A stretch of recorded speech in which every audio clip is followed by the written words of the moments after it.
Welcome everybody. This is my tutorial. According to the poll that I put on DeviantArt, everybody wanted to see how I do grass or ground and dirt and stuff like that. There's different types of ground, but today I think I'm going to just show you how to do grass. On this first layer I'm just going to do like a random sky. Let's do it blue. Why not? Skies are pretty easy, just, gradient there. For the ground, I start out, let's see, that's soft. And for the grass, it's like, oh, my photos aren't really artsy, I just say it. There's a good example. These are taken in my yard. I don't want anything too detailed. It looks like a sharp line in the back there near the horizon, but I don't want to make it too sharp. I want to really focus on like the blades of grass and stuff. As you can see, there's different patches. Like this is sort of a darker green. There's a little lighter green here, and lighter, and then there's a darker there. Not including the shadows, I'm not counting those, but like just the way the ground falls and where the grass grows over it and stuff, there's different colors. You don't want just one flat color for the ground. So I'm going to do something like that. So I'm going to take this soft brush, and the grass can be pretty much any color you want. I'm going to do sort of an olive green and lay out the basic shape for the ground. Layer. Cover up where the paint bucket tool didn't fill in. Okay, so you've got that. That's easy. You want to hit this button. I'm working in Fire Alpaca, so you can pretty much do this technique in any paint program that you have. But you want to lock the transparency, is what this means in Fire Alpaca, and go into gradient again. After I pick a different color, let's see, maybe a lighter green, a little more bluish this time. That looks good.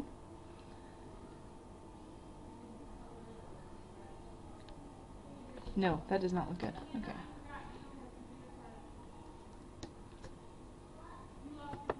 Nope, that's gross. Bleh.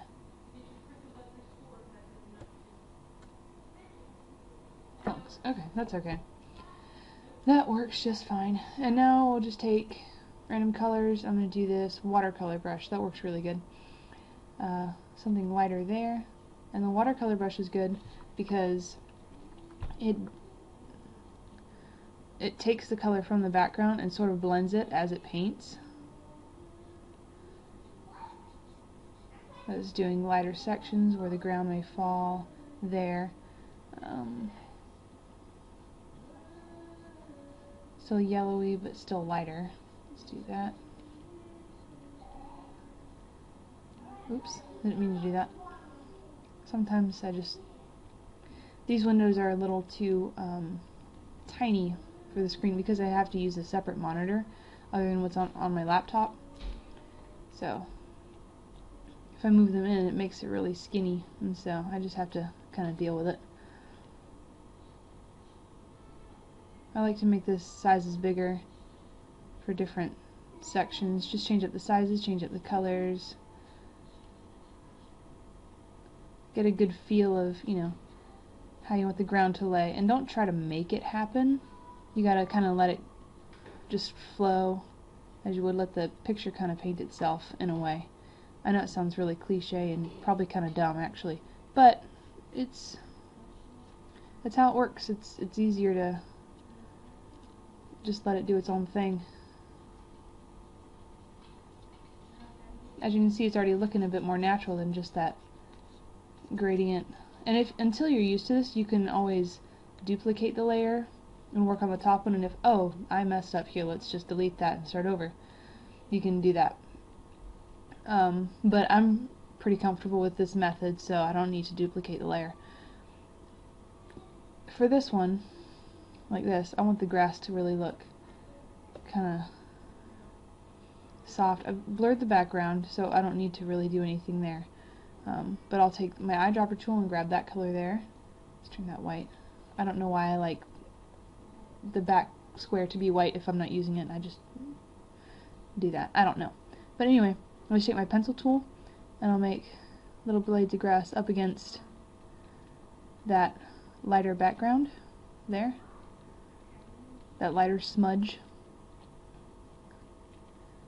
Kind of gives the indication of some blades of grass. And you can take this lighter smudge color and go into the darker one.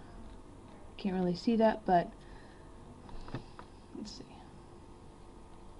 Yeah, can't really see that at all. That's okay, let's go over here and do that then. And, I mean, it's not like super detailed, but it gives enough of an indication to know, oh hey, this is grass. This light color here, let's go up into this dark section.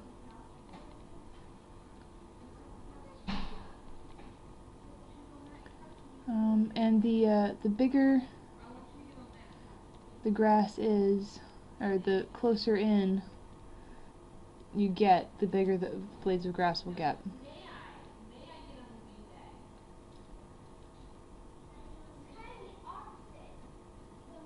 And just random size strokes, just kind of flick your hand on your tablet or whatever you're using. I'm not trying to be like too fancy or anything here. Oh, that's the wrong color. Control Z, usually in any art program, means undo. That way you don't have to come up here and hit it every time. This color. And it's not like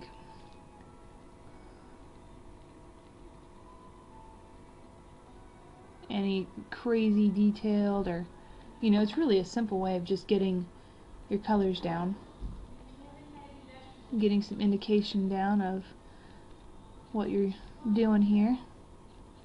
Oh look, this is grass, and it looks really soft actually. I love this pencil tool.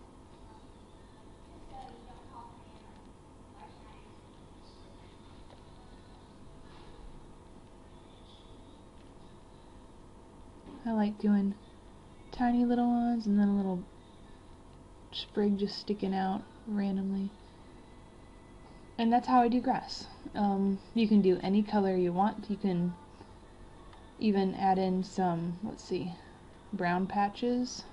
Take the watercolor brush and add a brown patch here.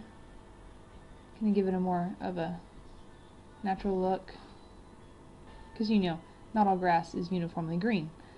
Which you hear that, you know, when you're kids, you're like, oh, grass is green, sky is blue. But not everything is exactly as you imagine. So just, you can go crazy and like make purple grass. If the setting calls for it, it could work. That brown color there looks really cool, like that.